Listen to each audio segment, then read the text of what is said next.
सौથી बड़ी खबर के सामने मुद्दे जहां पर चलेंगे। सबसे पहले और बड़ी अपडेट आपको बताएंगे दोस्तों, कर्नाटका में कांग्रेस पार्टी की सरकार बनने के बाद ताबड़तोड़ फैसले लिए जा रहे हैं। बताएंगे आपको धर्म परिवर्तन से जुड़े कानून को लेकर सरकार ने बड़ा कदम उठाया है दोस्तों, जिसके बाद बीजेपी के लोग बुरी तरीके से बौखलाते हुए नजर आ रहे हैं। बताएंगे आपको क्या है पूरा मामला। इसी के साथ में यूनिफॉर्म सिविल कोड को लेकर चर्चा कराने पर कांग्रेस पार्टी जबरदस्त तरीके से भड़की। नीतीश कुमार की पार्टी की ओर से भी अपना रुख स्पष्ट किया गया है दोस्तों। बताएंगे बीजेपी सरकार का क्यों हो रहा है विरोध, वहीं पर तेजस्वी यादव को क्या गिरफ्तार करने की हो रही है बड़ी साजिश। तमिलनाडु के मंत्री को गिरफ्तार किए जाने के बाद ये बड़ी जानकारी सामने आ रही है दोस्तों। बताएंगे क्या है पूरा मामला। इसी के साथ में हरियाणा के अंदर दीपेंद्र हुड्डा भूपेंद्र हुड्डा के बाद अब रणदीप सिंह सुरजेवाला की ओर से भी क्या मुख्यमंत्री पद की दावेदारी की जा रही है। बताएंगे दोस्तों क्या है पूरी अपडेट। इसी के साथ में कर्नाटका के अंदर किताबों में नेहरू और अंबेडकर की वापसी हुई है। इसके बाद बीजेपी को एक और तगड़ा झटका दिया गया है दोस्तों। नीतीश कुमार की सुरक्षा में सेंधमारी की बड़ी अपडेट सामने आ रही है। सांसद ब्रजभूषण शरण सिंह को लेकर भी बड़ी जानकारी आप तक पहुंचाएंगे। लेकिन उससे पहले अगर आप भी अपने देश के पहलवानों और किसानों का समर्थन करते हैं तो इस वीडियो को लाइक करके लाल बटन दबाकर चैनल को सब्सक्राइब करके बेल आइकन दबाकर कमेंट बॉक्स में जय हिंद जय भारत जो लिखेगा। चलते हैं सबसे पहले और बड़ी अपडेट की तरफ, जहां पर कर्नाटका की सिद्धरमैया सरकार ने गुरुवार को कई बड़े फैसले लिए हैं दोस्तों। कर्नाटका मंत्रिमंडल की बैठक के बाद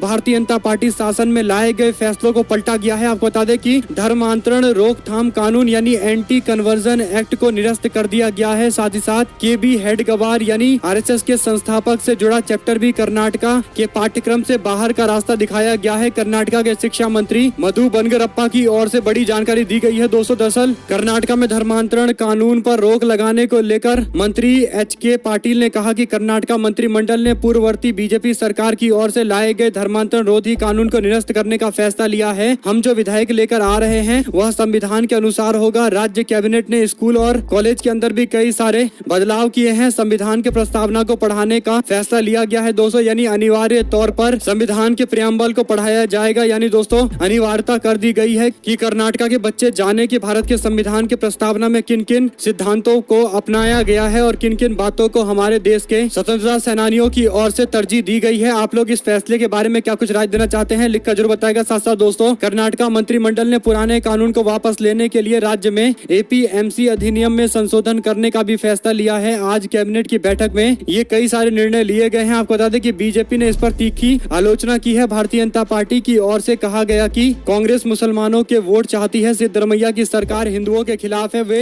हिजाब को फिर से पेश कर रहे हैं। वे अल्पसंख्यकों के वोट को आकर्षित करने के लिए ऐसा कर रहे हैं। आप लोग बीजेपी के नेता की इस टिप्पणी पर क्या कुछ राय देना चाहते हैं लिखकर जरूर बताएगा। साथ साथ दोस्तों 2024 के चुनाव में भारतीय जनता पार्टी एक और नया मोर्चा खोलना चाहती है और शायद यही बड़ा कारण है कि लॉ कमीशन के अंदर यूनिफॉर्म सिविल कोड को लेकर चर्चा शुरू हो गई है। दरअसल दोस्तों लॉ कमीशन की ओर से आम जनता के साथ साथ मान्यता प्राप्त धार्मिक संगठनों के सदस्यों से बातचीत करने का फैसला लिया गया है और उनके विचार मांगे गए हैं। इसी क्रम में यूनिफॉर्म सिविल कोड को लागू करने पर चर्चा चल रही है और इस पर बयानबाजी भी जारी है। आपको बता दें कि कांग्रेस पार्टी की ओर से तीखी आलोचना की गई है। पार्टी के नेता जयराम रमेश ने कहा कि विधि आयोग को अपनी विरासत पर ध्यान रखना चाहिए और ये भी याद रखना चाहिए कि देश के हित बीजेपी के राजनीतिक महत्वाकांक्षाओं से अलग है। जयराम रमेश ने कहा कि यह बात अजीबोगरीब है कि विधि आयोग नए सिरे से राय ले रही है, जबकि उसने अपने विज्ञप्ति में खुद स्वीकार किया था कि अभी यूनिफॉर्म सिविल कोड लाने का सही समय नहीं है। जेडीयू के नेता और प्रवक्ता केसी त्यागी की ओर से बयान देते हुए कहा गया कि यूसीसी पर सभी हितधारकों समुदायों और विभिन्न धर्मों के सदस्यों के लोगों को विश्वास में लेकर फैसला लेना चाहिए। उन्होंने सीएम नीतीश कुमार के 2017 में विधि आयोग के तात्कालिक चेयरपर्सन बीएस चौहान को लिखे लेटर का हवाला देते हुए कहा कि यूसीसी को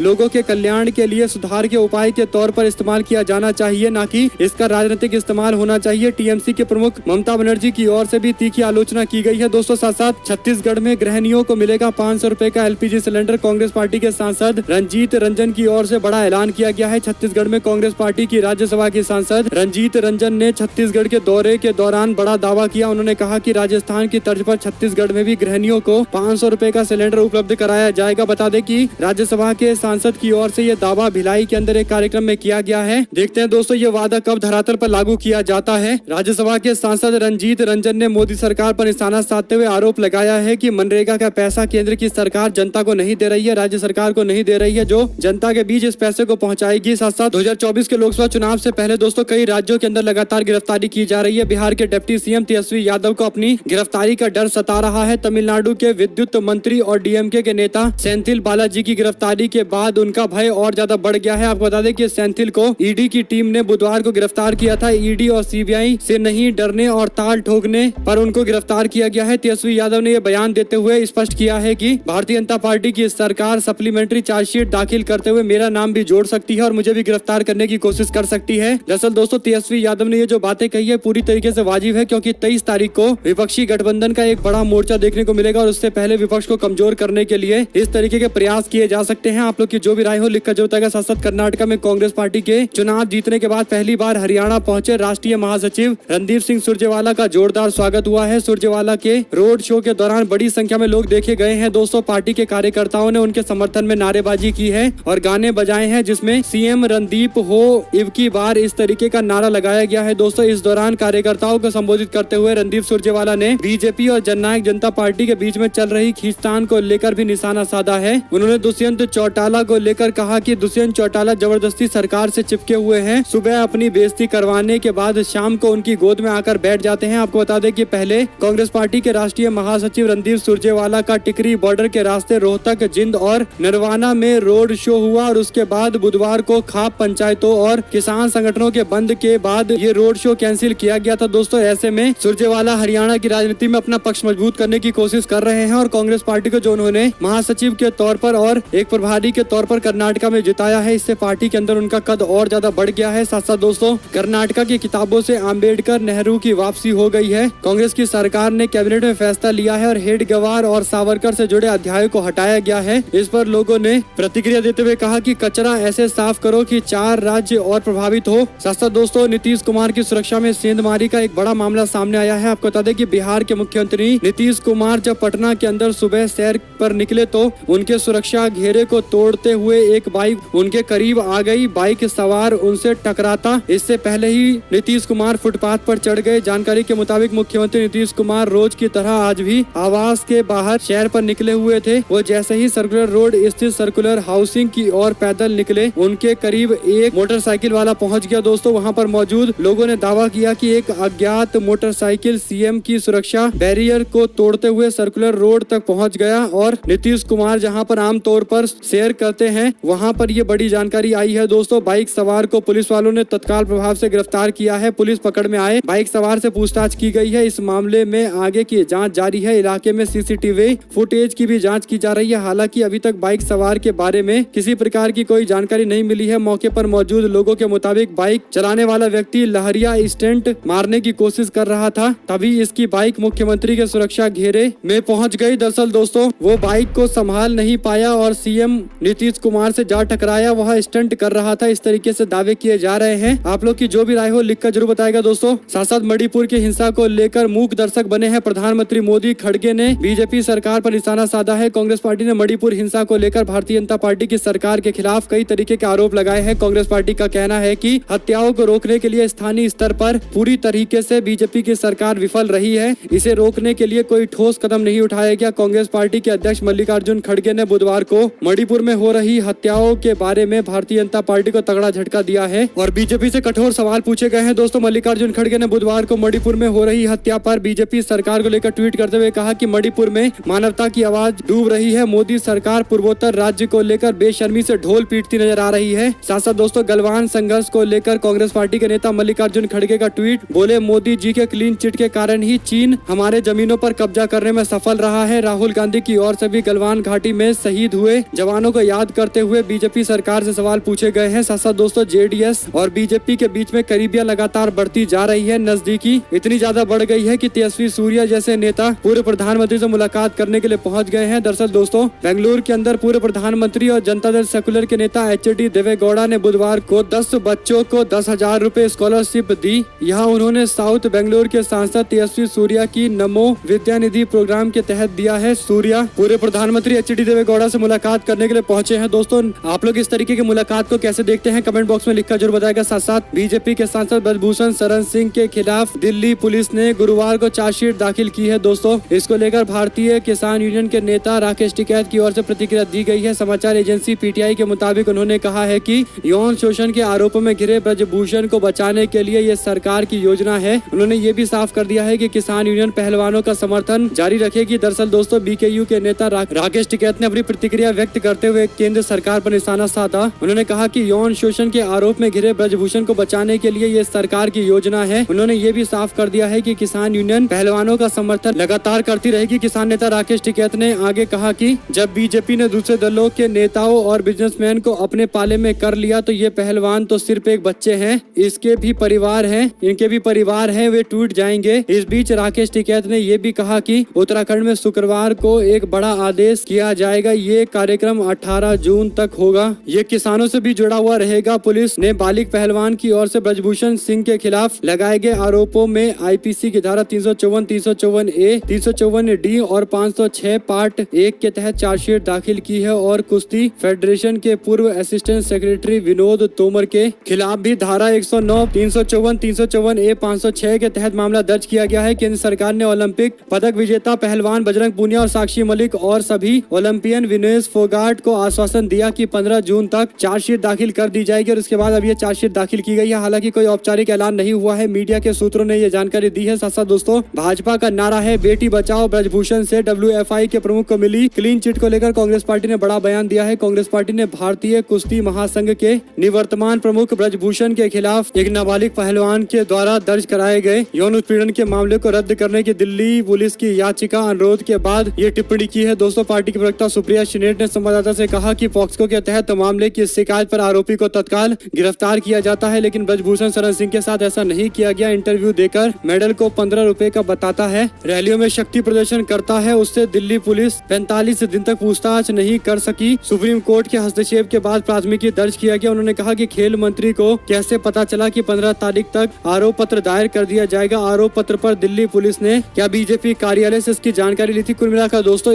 इस तरीके का बयान देते हुए कांग्रेस पार्टी ने फिर से बीजेपी को घेरा है। आप लोग की जो भी राय हो लिखकर जरूर बताएगा। साथ मणिपुर हिंसा को लेकर राहुल गांधी का तंज, कहा शांति बहाल के लिए वहां पर सर्वदलीय प्रतिनिधिमंडल को भेजा जाना चाहिए। कांग्रेस पार्टी के नेता राहुल गांधी ने मणिपुर को लेकर ट्वीट करते हुए कहा कि भारतीय जनता पार्टी की नफरत और की राजनीति के कारण मणिपुर में 40 दिनों से लगातार हिंसा जारी है। 40 दिनों से मणिपुर जल रहा है, जिस वजह से 100 से अधिक लोगों की मौत हो गई। प्रधानमंत्री ने भारत को निराश किया है और वह पूरी तरह चुप है। उन्होंने कहा कि हिंसा के इस चक्र को खत्म करने के लिए सर्वदलीय प्रतिनिधि मंडल को राज्य भेजना चाहिए, यानी मणिपुर भेजना चाहिए, ताकि लोगों से बातचीत की जाए, मामले को सॉल्व करने का प्रयास किया जाए। आप लोग की जो भी राय हो इसे लेकर कमेंट बॉक्स में लिखिएगा जरूर दोस्तों। साथ साथ शिंदे की तुलना मेंढक से करने पर भड़के शिवसेना के विधायक बीजेपी सांसद पर किया तीखा पलटवार। महाराष्ट्र में सरकार का हिस्सा बीजेपी और शिंदे गुट के नेता एक दूसरे के बीच वाक युद्ध कर रहे हैं। महाराष्ट्र से भारतीय जनता पार्टी के सांसद अनिल बांदे ने सीएम एकनाथ शिंदे पर निशाना साधते हुए कहा कि मेंढक की तरह वह भी मोटा हो गया है, लेकिन अगर मेंढक की तरह मोटा हो जाए तो उससे हाथी हो जाएगा, इसकी कोई गारंटी नहीं है। कुल मिलाकर दोस्तों, ये बयान देते हुए तीखी आलोचना की जा रही है। साथ साथ पॉक्सो केस में ब्रजभूषण को राहत कैंसिलेशन रिपोर्ट दायर की गई है। जानिए दिल्ली पुलिस ने चार्जशीट में क्या कुछ कहा है। आपको बता दें कि ब्रजभूषण शरण सिंह के खिलाफ दो अलग अलग कोर्ट में दाखिल की गई रिपोर्ट। आपको बता दें कि दिल्ली पुलिस ने ब्रजभूषण सिंह के खिलाफ 7 पहलवानों के द्वारा लगाए गए यौन उत्पीड़न के आरोप में गुरुवार को 2 अदालतों में चार्जशीट दाखिल की है। एक चार्जशीट 6 बालिग महिला पहलवानों की शिकायत पर दर्ज की गई, जबकि दूसरी चार्जशीट पटियाला कोर्ट में नाबालिग की शिकायत पर दर्ज की गई है। दिल्ली पुलिस ने नाबालिग पहलवान के द्वारा लगाए गए आरोपों को लेकर सबूत नहीं होने पर कैंसिलेशन की रिपोर्ट दाखिल की है। जो जानकारी दी गई है दोस्तों, 550 पेज के रिपोर्ट में यह दावा किया गया है, जिसके बाद लोग सवाल खड़ा कर रहे हैं कि क्या वाकई में जांच की गई थी कि केवल लोगों को मूर्ख बनाने के ऐसा किया गया था, दिखाने की कोशिश की गई थी। साथ साथ दोस्तों, अपनी विफलताओं से ध्यान हटकाने के लिए भारतीय जनता पार्टी यूसीसी लाने की कोशिश कर रही है। कांग्रेस पार्टी के नेता ने उठाए सवाल। साथ साथ बिहार में बीजेपी ने तैयार किया सीट बंटवारे का फॉर्मूला। मुकेश सहनी, जीतन राम मांझी और उपेंद्र कुशवाहा को क्या मिलेगा, ये सबसे बड़ा सवाल है। बीजेपी बिहार के अंदर चुनाव प्रचार प्रसार की तैयारी में जुट गई है। दोस्तों, भारतीय जनता पार्टी ने कोर ग्रुप की बैठक बुलाई है, जिसमें कई सारे बिहार के दिग्गज नेता मौजूद रहे। इस बैठक में एनडीए की सीटों के बंटवारे को लेकर जमकर चर्चा हुई है। आपको बता दें कि बिहार के अंदर भारतीय जनता पार्टी एनडीए गठबंधन के साथ चुनाव लड़ना चाहती है, जिसमें 30 सीटें बीजेपी खुद के लिए चाहती है, जबकि 3 सीटें कुशवाहा की पार्टी को दिया जा सकता है, जबकि 1 सीट हम पार्टी को भी दिया जा सकता है। मुकेश सहनी की पार्टी को भी 1 सीट दिया जा सकता है। दोस्तों, साथ साथ 6 सीटें एलजेपी गुटों के लिए रखा जा सकता होता है। कुल मिलाकर भारतीय जनता पार्टी इस तरीके के समीकरण पर चर्चा कर रही है। जो भी अंतिम रिपोर्ट आएगी आप तक लगातार पहुंचाते रहेंगे दोस्तों। इसी के साथ में पश्चिम बंगाल में रूस यूक्रेन के युद्ध जैसे हालात है। बीजेपी के नेता ने फिर से पश्चिम बंगाल की तुलना युद्धग्रस्त देश से की है। दरअसल दोस्तों पश्चिम बंगाल में जारी पंचायत चुनाव के नामांकन के दौरान हुई हिंसा पर बीजेपी के राज्य महासचिव अग्निमित्रा पॉल नाराज हो गई है। उन्होंने रूस और यूक्रेन से इस पूरे मामले की तुलना की है दोस्तों। साथ साथ बंगाल में नहीं थम रहा अभी भी वायलेंस। कांग्रेस पार्टी लेफ्ट के 3 समर्थकों को गोली मारने की जानकारी आई है। पश्चिम बंगाल के उत्तर दिनाजपुर जिले के अंदर गुरुवार को पंचायत चुनाव के लिए नामांकन दाखिल करने जा रहे 3 लोगों को गोली से मार दिया गया। सीपीएम ने दावा किया है कि तीनों कार्यकर्ता वाम मोर्चा के थे और कांग्रेस पार्टी के थे, जिन्हें तब गोली मारी गई जब वो नामांकन के लिए अपने घर से बाहर निकले थे। एक अधिकारी ने कहा कि इस पूरे मामले की सही से जांच की जा रही है। दरअसल दोस्तों राज्य के चुनाव आयुक्त राजीव सिन्हा ने इस घटना पर टिप्पणी करने से इनकार करते हुए कहा कि उन्हें अभी इस पूरे मामले पर कोई रिपोर्ट नहीं आई है। सीपीएम के राज्य के सचिव मोहम्मद सलीम ने आरोप लगाया कि हमले के पीछे टीएमसी का हाथ है। उन्होंने ट्वीट करते हुए लिखा कि उत्तर दिनाजपुर के चोपड़ा ब्लॉक में अभी टीएमसी के गुंडों के द्वारा कार्यकर्ताओं और उम्मीदवारों पर हमले किए जा रहे हैं। कुल मिलाकर दोस्तों जिस तरीके से पश्चिम बंगाल से खबरें सामने आ रही है, काफी डिस्टर्बिंग खबरें हैं। आप लोग की इस पर जो भी राय हो लिखकर जो बताएगा। साथ साथ आम आदमी पार्टी के मंत्री सौरभ भारद्वाज ने कांग्रेस पार्टी पर बड़ा आरोप लगाते हुए कहा कि कांग्रेस अगर पंजाब और दिल्ली में चुनाव नहीं लड़ती तो आम आदमी पार्टी भी राजस्थान और मध्य प्रदेश में चुनाव नहीं लड़ेगी। जब सौरभ भारद्वाज से पूछा गया कि मध्य प्रदेश और राजस्थान में आम आदमी पार्टी चुनाव लड़ेगी या वहां पर कांग्रेस पार्टी को नुकसान पहुंचाएगी, अगर दोनों पार्टियां एक दूसरे के वोट बांटेगी तो एक दूसरे का नुकसान करेगी। इस पर आम आदमी पार्टी के नेता की ओर से पंजाब और हरियाणा का उत्तर दिया गया है। आप लोग इस पर जो भी राय हो दोस्तों लिखकर जरूर बताएगा। साथ साथ 2024 के अंदर भारतीय जनता पार्टी 350 से ज्यादा सीटें जीतने की तैयारी में है। भारतीय जनता पार्टी के नेता केशव प्रसाद मौर्य की ओर से ये दावा किया गया है। साथ साथ दोस्तों मणिपुर हिंसा को लेकर राज्य सरकार पर कोई भरोसा नहीं है। जनजातीय मंच की ओर से सुप्रीम कोर्ट से अपील की गई है कि आप आर्मी की तैनाती करिए क्योंकि राज्य पुलिस हमारे साथ गलत व्यवहार कर रही है। मणिपुर में हिंसा के मद्देनजर जनजातीय सुरक्षा मंच ने सुप्रीम कोर्ट से राज्य में आर्मी की तैनाती की मांग की है। जनजातीय मंच ने सुप्रीम कोर्ट से कहा कि उन्हें राज्य पुलिस पर भरोसा नहीं है, इसलिए जल्द से जल्द राज्य में सेना की नियुक्ति की जानी चाहिए। जनजातीय मंच के सदस्यों ने कहा कि वे केंद्र और राज्य सरकार के झूठे आश्वासन पर भरोसा नहीं देंगे और नहीं भरोसा करना चाहेंगे। जनजातीय मंच ने सुप्रीम कोर्ट के अंदर चूरा, चंदपुर और चंदेल के साथ साथ कांगपो कप्पी और इम्फाल पूर्व और इम्फाल जिलों के अंदर कानून व्यवस्था की स्थिति पर पूर्ण नियंत्रण रखने के भारतीय सेना को दिशा निर्देश पारित करने की मांग की है। आप लोग की इस पर दोस्तों जो भी राय हो लिखकर जो है, क्योंकि बीजेपी की सरकार के शासनकाल के अंदर इस तरह का मामला शांत कराने में भारतीय जनता पार्टी पूरी तरीके से विफल रही है। दोस्तों बीजेपी के लोग बड़ी बड़ी बातें जरूर करते हैं, लेकिन मणिपुर के अंदर बीजेपी एक शांति स्थापित नहीं करवा पा रही है, जिसका कई दिनों से इंतजार प्रदेश की जनता कर रही है। आप लोग इस पर दोस्तों जो भी राय हो लिखकर जरूर बताएगा। साथ साथ बिहार में बराबरी पर महागठबंधन और एनडीए का कुनबा, नए समीकरण में कहां जाएगा वोट, इसको लेकर सबसे ज्यादा बीजेपी में चिंताएं हैं। साथ साथ दोस्तों 2024 के चुनाव से पहले कांग्रेस पार्टी ओबीसी समाज के लोगों को अपने साथ में लेने का प्रयास करेगी। बीजेपी के हमलावर होने पर अब कांग्रेस पार्टी बीजेपी को ओबीसी विरोधी बताकर एक नए मुद्दे के साथ सामने आएगी। कांग्रेस पार्टी जातीय जनगणना का मुद्दा राज्य के अंदर आने वाले दिनों के अंदर उठाने वाली है। आप लोग इस पर जो भी राय हो दोस्तों लिखकर जरूर बताएगा। साथ साथ तेलंगाना के मुख्यमंत्री के चंद्रशेखर राव ने गुरुवार को महाराष्ट्र के नागपुर में पार्टी कार्यकर्ताओं को संबोधित करते हुए जमीनी स्तर पर जुट जाने के प्रयास के लिए कहा है। उन्होंने कहा कि वह किसी एक पार्टी की आलोचना नहीं करना चाहते हैं, लेकिन परिस्थितियों को समझने की बात है। केसीआर ने राष्ट्रीय राजधानी दिल्ली में पानी और बिजली का मुद्दा उठाया। उन्होंने देश के अंदर दलितों और आदिवासियों की बात की। तेलंगाना के सीएम ने देश की राजधानी दिल्ली के अंदर आजादी के 75 वर्ष के बाद पानी की किल्लत है, इस तरीके का मामला उठाया है। दोस्तों देश की राजधानी है दिल्ली, लेकिन इसके बावजूद इस तरीके की घटनाएं सामने आ रही है कि पानी की स्थिति काफी खराब है। ये मुद्दा उठाकर कहीं न कहीं केसीआर भारतीय जनता पार्टी को तगड़े मुद्दे से निशाना साधना चाहती है। दोस्तों सांसद संजय राउत को धमकी देने के मामले में मयूर शिंदे गिरफ्तार। सिक्योरिटी बढ़ाने के लिए किया था ड्रामा। संजय राउत को धमकी देने वाले आरोपी मयूर शिंदे को गिरफ्तार किए जाने का यह नया मामला सामने आया। दोस्तों इससे पहले 4 अन्य लोग यानी रिजवान अंसारी, शाहिद अंसारी और आकाश पटेल के साथ मुन्ना को पहले गिरफ्तार किया गया था। कोर्ट में पेशी के बाद मयूर शिंदे को 19 जून तक के लिए पुलिस हिरासत में भेज दिया गया है। साथ साथ दोस्तों समय से पहले लोकसभा चुनाव नहीं किया जा सकता इनकार। ये नीतीश कुमार का ये मानना है कि भारतीय जनता पार्टी अगर मजबूत विपक्ष देखेगी तो शायद चुनाव 2024 में ही कराए, लेकिन अगर बीजेपी को लगता है कि ये मौका है जहां पर विपक्षी एकता को बांटकर अपने हित में राजनीति की जा सकती है, तो बीजेपी पहले ही चुनाव बुला सकती है या फिर वापस से 2024 के मई में चुनाव होगा। तो लेकिन एक बात तय है कि 1 साल के अंदर ही देश के अंदर लोकसभा का चुनाव होने वाला है दोस्तों। साथ साथ सेंथिल बालाजी के अरेस्ट को लेकर बड़ी अपडेट आई है। मुख्यमंत्री एम.के. स्टालिन बोले, कहा हमें डराने की कोशिश नतीजे का सामना नहीं कर पाएगी भारतीय जनता पार्टी। इस तरीके से बयान देते हुए एम.के. स्टालिन ने बीजेपी को घेरा है। आपको बता दें कि तमिलनाडु के बिजली और आबकारी मंत्री सेंथिल बालाजी को ईडी के द्वारा गिरफ्तार किए जाने पर मुख्यमंत्री एम.के. स्टालिन ने बीजेपी को डीएमके को धमकाने की कोशिश करने के खिलाफ चेतावनी दी है और कहा कि अगर हमें डराने की कोशिश की जाएगी तो आपको नतीजे ऐसे मिलेंगे कि आपकी नींदें उड़ जाएंगी। कुल मिलाकर दोस्तों एम.के. स्टालिन ने सीधे तौर पर भारतीय जनता पार्टी का नाम लेने से बचते हुए ये बातें कही है। आप लोग इस पर जो भी राय देना चाहते हैं लिखकर जरूर बताएगा। साथ साथ दोस्तों तमिलनाडु के मंत्री को हाईकोर्ट ने परमिशन दी है अस्पताल में शिफ्ट करने की, यानी जिस पर ईडी की गिरफ्तारी चल रही थी उनको राहत दी गई है। अगर आप लोग को ये खबर अच्छी लगी हो तो इस वीडियो को लाइक करके लाल बटन दबाकर चैनल को सब्सक्राइब करके बेल आइकन दबाकर कमेंट बॉक्स में जय हिंद जय भारत जो लिखेगा। जुड़े दोस्तों का बहुत बहुत धन्यवाद। देख रहे थे आपको अपना चैनल जय हिंद जय भारत वंदे मातरम।